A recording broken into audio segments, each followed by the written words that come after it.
नमस्कार दोस्तों, मैं हूं केवल ठकरार और the art of public relations के इस 4th पार्ट में आपका स्वागत है, जिसका नाम है control over the work and behaviour of others.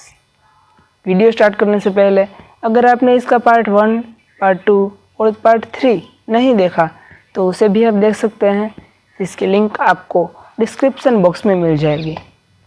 तो ज़्यादा देर न लगाते हुए चलिए वीडियो को शुरू करते हैं। अपनी हिप्नोटाइजिंग पावर के थ्रू लोगों के बिहेवियर और काम को कंट्रोल करने वाले स्वेंगाली का नाम तो आपने सुना होगा। आपको सुन के थोड़ा अजीब लगेगा, पर हम सब के पास भी थोड़ी बहुत हिप्नोटाइजिंग पावर है। हाँ, हमें ये कुछ हिप्नोटाइजिंग विधियाँ नहीं आती, लेकिन फिर भी कुछ हद तक हम दूसरों को कंट्रोल कर सकते हैं। अरे कर सकते हैं, क्या करते हैं, लेकिन हमें ये पता नहीं होता कि कई बार इसे हम अपने ही लॉस के लिए यूज़ करते हैं। हम जिस जगह पर भी जाते हैं, जहाँ पर भी जाते हैं, उस हर बिहेवियर पर, हर काम पर हमारी इम्प्रेशन काम करती है। अब इसे प्रॉफिट के लिए यूज़ किया जाए या लॉस के लिए, ये हमारे हाथों में है। दूसरों ने आपके साथ जो बुरा बर्ताव किया था उसे आपने ही इनवाइट किया था। अगर आप चाहते हो कि दूसरे आपके साथ ऐसा बर्ताव करें तो पहले वैसा बर्ताव आपको उनके साथ करना होगा। लोग हमारा ही बर्ताव हम पर ही कॉपी करके हम पर ही पेस्ट करते हैं। ये रूल अगर आप मानोगे तो आपको अमेजिंग रिजल्ट्स देखने को मिलेंगे। इस दुनिया के स्टेज पर हम तो हमें मिला हुआ रोल ही प्ले करते हैं, लेकिन दूसरे हमारे में जो सोचते हैं, जो मानते हैं, वैसी ज़िंदगी जीने की प्रेरणा अनजाने में भी होती है। पब्लिक रिलेशंस में हमारे बर्ताव का रिफ्लेक्शन सामने वाले इंसान के बर्ताव के रूप में दिखता है। जैसे हम किसी मिरर के सामने खड़े हों, हम चाहे हंसे, मुस्कुराए, गुस्सा हो दे या चिल्ला दे, सामने वैसा ही रिफ्लेक्शन हमें देखने को मिलेगा। ये बात अगर हम समझ लेंगे तो दूसरों की फीलिंग्स को अच्छे से कंट्रोल कर पाएंगे। जब सिचुएशन आउट ऑफ कंट्रोल होने लगे तो अपनी आवाज़ को धीमी कर दो, सॉफ्ट कर दो।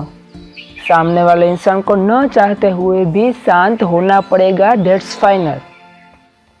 सामने वाले इंसान को गुस्सा आ जाए उससे पहले ही ये टेक्निक आजमा कर आप उसके गुस्से को रोक पाएंगे, कंट्रोल कर पाएंगे। कॉन्फिडेंस गूंजता है। जिस तरह अपने जोश से आप दूसरों को भी उत्साहित कर सकते हो, ठीक उसी तरह आपके रिलायबल बर्ताव से सामने वाले इंसान को आप पर भरोसा होने लगेगा। कई महान नेता इसका उदाहरण बनते हैं। नेपोलियन बोनापार्ट का नाम तो आपने सुना ही होगा। जब फ्रांस आर्मी नेपोलियन को उनके पहले डिपोटेशन के बाद पकड़ने के लिए गई तो नेपोलियन सेल्फ कॉन्फिडेंस के साथ खुद चलकर कुछ इस तरह से फ्रांस आर्मी के सामने गए कि जैसे आर्मी उनके ऑर्डर्स लेने आई हो, उन्हें पकड़ने के लिए नहीं। और as a result France army डर के पीछे मुड़ गई। अगर आप में सेल्फ कॉन्फिडेंस है और आप सेल्फ कॉन्फिडेंस के साथ रहते हो तो दूसरे भी आप पर कॉन्फिडेंस रख पाएंगे। Make your personality attractive. अलग अलग तरीक़ों से कॉन्फिडेंस दिखाई देता है। जाने अनजाने में भी हम इन 4 पॉइंट्स को फॉलो करके ही किसी पर भरोसा कर पाते हैं। First point, your movement and physical activities are the cause of your mental state. किसी इंसान को अगर आप झुकी हुई चाल से चलते हुए देखो तो वो डिप्रेशन में होगा। अगर कोई इंसान गर्दन नीचे करके, नज़र नीचे करके चल रहा हो तो वो निराश होगा, ऐसा ही समझो। एक सेल्फ कॉन्फिडेंट इंसान स्ट्रेट बॉडी और तेज़ आँख की नज़रों से जीत हासिल करने जा रहा हो, ऐसा लगता है।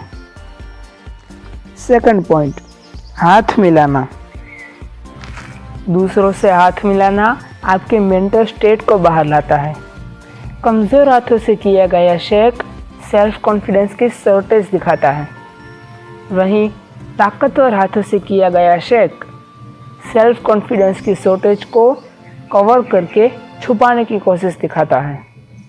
लेकिन शार्प और स्ट्रांग माइंड और उसी के साथ सॉफ्ट हाथों से किया गया शेक दिखाता है कि आप सेल्फ कॉन्फिडेंट हो और सेल्फ कॉन्फिडेंस के साथ आप सारे क्वेश्चन के 100% सही आंसर जानते हो। Third point, recognise your voice.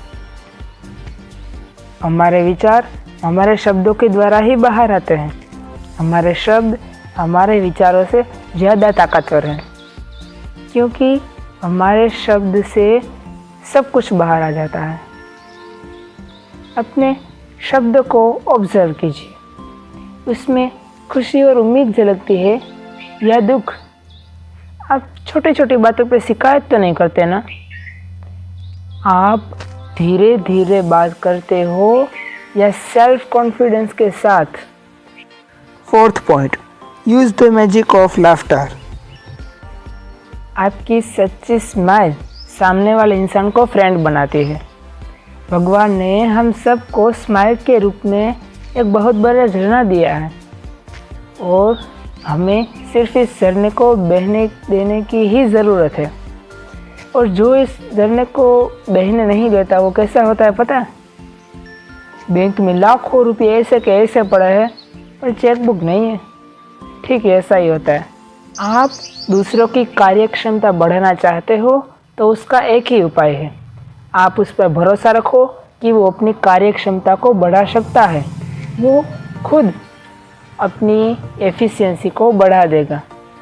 उसको शर्मा के, धमका के, ललचा के उसको सुधारने की कोशिश सिर्फ 0.01% चांसेस है सफल होने की।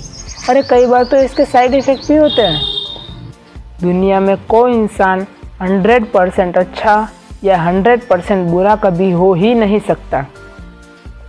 ये तो बस हमारी पर्सनालिटी के अलग अलग एस्पेक्ट्स हैं। दूसरे हमारे जिन गुणों को सबके सामने लाने की कोशिश करते हैं, हम उन्हीं गुणों को पेश करते हैं। तो अब से डिलाइटफुल और रिलायबल एटीट्यूड को अपनाओ। सर ऊपर करके चलो, अपने हाव भाव को देखते रहो। किसी इम्पोर्टेंट काम के लिए जा रहे हो, ऐसे स्ट्रॉन्ग चाल से चलो। और इसी के साथ हम आज के इस वीडियो को यहीं पे पूरा करते हैं। अगर आपको ये वीडियो पसंद आया हो और इससे आपको कुछ सीखने को मिला हो तो आप इस वीडियो को लाइक कर सकते हैं, शेयर कर सकते हैं अपने दोस्तों के साथ और मेरे चैनल को सब्सक्राइब करके बेल आइकन को ऑल पर प्रेस कर सकते हैं। हम मिलेंगे इसकी नेक्स्ट वीडियो में, यानी अगले हफ्ते, यानी the art of public relations के 5th पार्ट में। धन्यवाद।